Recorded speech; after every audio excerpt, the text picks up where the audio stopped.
really well. Okay, I have to ask about this. I don't know if you've discussed this on a podcast before or anything, but I know that you at some point adopted a wolf. Yeah, oh, yes, Like yes. at the age, roughly the age of 20 or something like that, Yeah, maybe when you were yeah. in college. What's the story? What's the wolf story? Oh, I'm so glad you asked me that. And that's actually where Lykos got its name. Okay. So Lykos is the Greek word for wolf. So when they right. wanted to move away from MAPS Public Benefit Corp, they hired some marketing firm. I had absolutely nothing to do with it.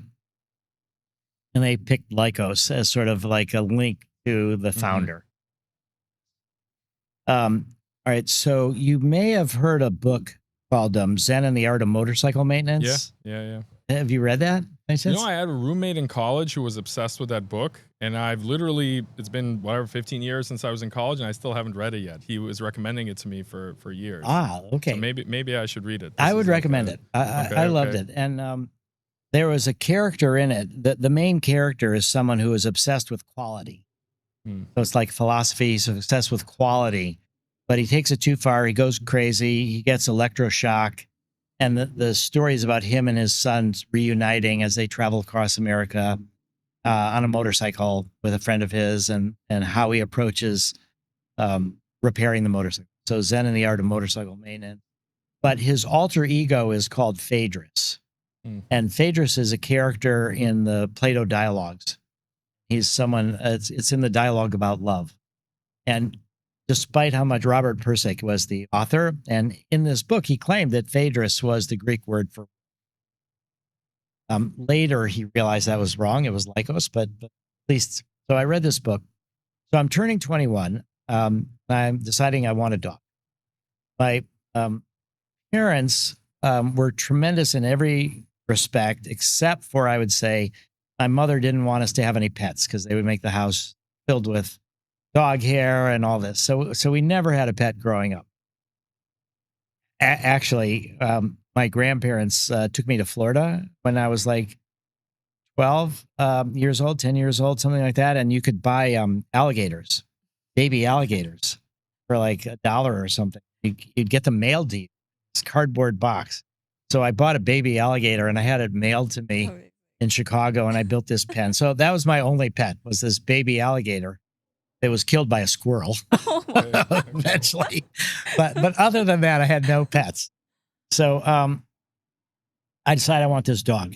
And so I'm looking around, and there's this Great Dane puppy. And I'm like, oh, that's going to get way too big. I don't want that. Then I saw a Doberman puppy. I don't want that.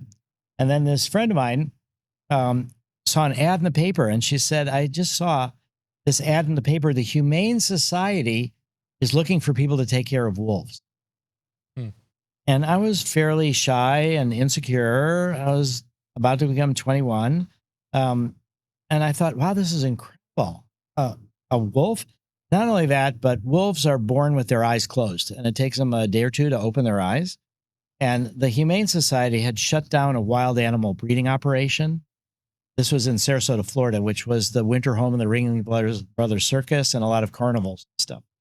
So this wild breeding operation, not taking care of the animals, they were shut down by the Humane Society.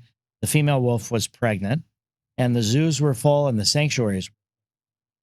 And they knew that the only place that they could put these wolves, you can't reintroduce them into the wild, would be to find some people who would take care of them. So they took them away from their mother from the very beginning when their eyes were closed. And then they were bottle fed by people so they opened their eyes on people. So they bonded on people. These were extremely unusual wolves. And it was a litter of 8. And I thought maybe this could be interesting. And so I saw them and I said, I would like the most dominant of the litter. I figured that I would learn confidence from the dominant wolf of the litter. And they said, okay, but you're going to have to build an area for the wolf to live in, and they have to have chain link fence buried 1.5 feet down, and it has to be a 6-foot fence and the whole thing. So I said, sure. So I had this wolf. I got him when he was 8 weeks old. So that's when he was old enough to be taken away from being bottle fed. And I studied all sorts of books about wolves. I named him Phaedrus from Zen and the Art of Motorcycle Maintenance. And he became like my alter ego, a different part of me, this wild, confident part of me. The And Patronus for the very much. Harry Yes, Potter yes. fans. Yeah. And I was building a house, and I was building a house at the edge of town. And so it's the classic story of the railroad track, and the railroad track was the edge of the county. And on the other side of the railroad track was hundreds and hundreds and hundreds of undeveloped land. So I had this ability to take the wolf running through the woods without a leash with different neighborhood friends or friends of mine. And there was little ponds that we would go swimming in. One of them had an alligator, so we had to watch out for the alligator. Somehow we never thought maybe there's two alligators, but luckily we never found the second When you're one. fighting squirrels. And so this wolf and I became very intertwined. And what I learned about it is that the alpha male and the alpha female often eat first. So I would feed him chicken necks and backs, and I would lick them first before I would feed him. So I would have, been like the alpha wolf. I did everything I could to reinforce this idea that I'm the alpha wolf. He would howl. It was just incredible. There was one night where I went up to the sun deck on the top of my house, and like he's outside in the pen, and we're just howling together at like 3 a.m. And then I'm just like, oh my God, what do the neighbors think? This is like crazy. But he became somebody who I learned a lot from. Just to give you one example, this is kind of a funny story, but I had a large amount of LSD at the time, and I was worried about getting busted. So a friend of mine, I asked him if he would store my LSD in his freezer on his ranch, 5-acre ranch. And he said, sure. He was not the kind of person that would get suspicious about anything. People be suspicious. So, and he had this Doberman, and I was friends with this Doberman, but it was a Doberman watchdog. All right. So I get there. My wolf now is about 3 months old, and my friend's gone. I want to go get my LSD into the stash, but it's in the back of the barn, this freezer, and the Doberman is right there, camped out right in front of the freezer, and the Doberman is not moving at all. I'm like, maybe what can I do? So I went and got the wolf, and I just let him off the leash. And this wolf is like 1/3 the size of the Doberman. But he's got this air of confidence. When you're the apex predator, and it gives you confidence. And he just went right up to this Doberman and just like stepped on him. The Doberman is like, what the hell is going on? And he just got up and moved away, and I can go get my LSD stash. So that's how my partnership between this wolf and I. But the other thing, one of the other main things I learned about him that I think has made a big difference at MAPS is this idea that they have so much energy. I mean, they can run for 6, 8, 10 hours. They can just incredible energy. So when we would travel through the woods, if there was a hill, he'd go over it. He wasn't like looking for the most economical way to travel, the least energy. He would go over a hill, or he'd go through a bush, or he just would be straight ahead.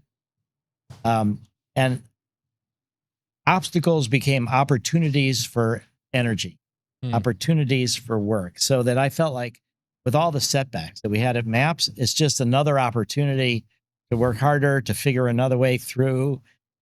And the other thing, where almost every day when I'm out walking or doing something, there's something that reminds me of Phaedrus. That's that when you think of, and this was in a way, goes back to this idea of how to register for the draft. You have to fill in the postcard. We don't really realize how often we're being channeled in different ways. And one of the main ways is through sidewalks and roads. So, if you're walking through campus too, a lot of times they're like, hey, don't walk on the grass, walk on this sidewalk. But that's often not the direct way to where you want to go. So I've learned from Phaedrus to try to go the direct way. And a lot of times when you do that, you might actually have more resistance, but you can end up often at the goal sooner than other people who do these workarounds, even though you have to expend more energy and stuff. So whenever I go straight off the circular sidewalk or something, or through a little ditch, I think that's the wolf. That's teaching me to just go straight ahead. I will say there is one time that was really difficult, and this is a beautiful story, I would say, about my father. So the woods started getting developed, and I didn't feel like he could be a real wolf without running off the leash through the woods with a pack of people. And so I started looking for a place for him, and a place opened up with a wolf sanctuary that had a female wolf that was looking for a mate. And this female wolf had been captured in the wild and hated people and was 2 years older than Phaedrus. And they were up near Washington, D.C. And I was down in Florida, Sarasota. So it was very difficult. I gave him away. Turned out one of his sisters from the same litter that I didn't know was only a few miles from my house. And a week before I was scheduled to give him away, I found out about his sister, and I introduced the two wolves. And I thought maybe these people could take the wolf to be with his sister, but she howled, and she was now 2 years old, and she had never howled before. It was only with my wolf that she started howling, and they said, "Oh no, we can't do this. We're neighbors. We got neighbors." Anyway, I gave him away, and on the way back, I picked up a hitchhiker who had raised a bear. This guy had raised a bear. It was just incredible. So, in any case, I would go every couple months, 3 months, 6 months or so, to see the wolf and take Phaedrus out for a walk, just to keep the relationship going. There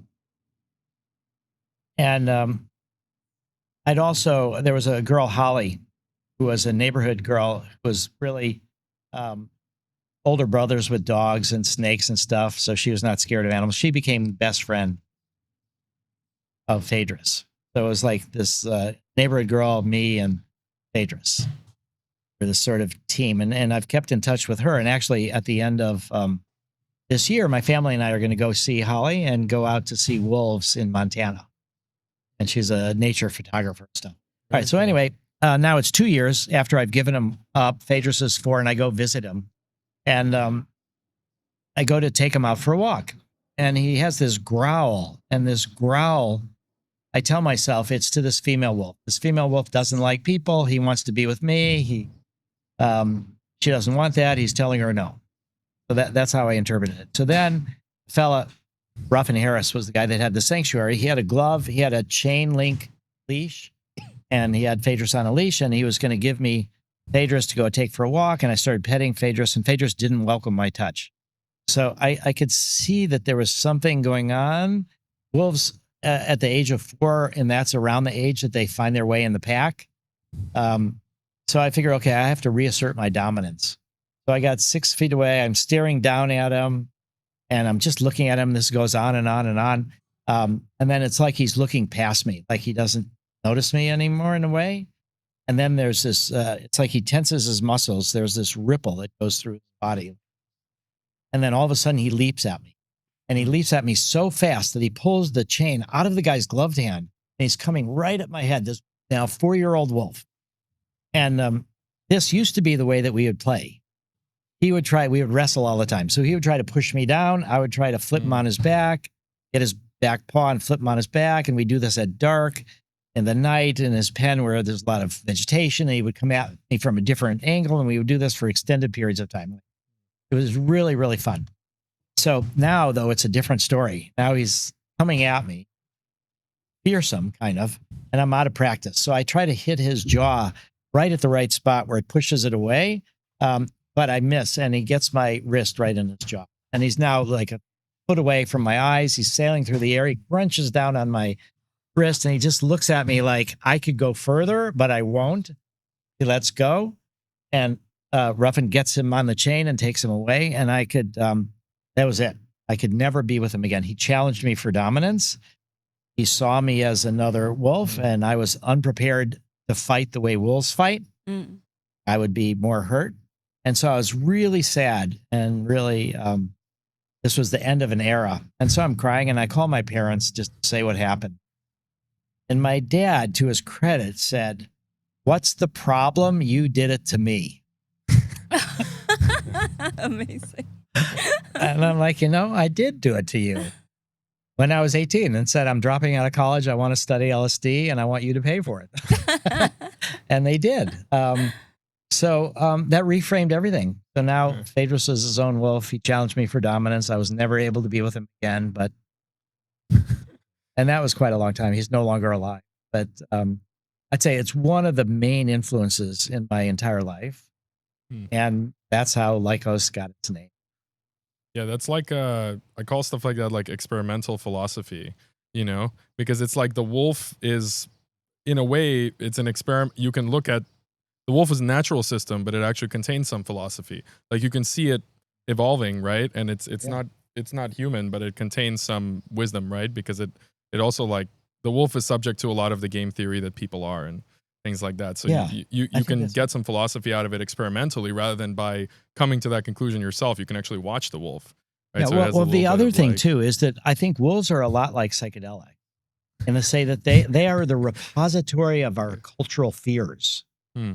So you hear about Little Red Riding Hood and wolf, Mm. Yeah, and yeah, we're yeah. terrified. Wolves don't attack humans, Hmm. but people think of wolves like lions and tigers and bears, that we're going to be attacked by these wolves, and they don't attack humans. So, and they're great parents. They're tremendous social. They're an advance on humans in certain ways. Is that when wolves struggle for dominance inside the pack, they rarely kill the old wolf. Hmm. So sometimes you hear of the lone wolf driven out of the pack, or the fire leader then becomes a follower of the new alpha male.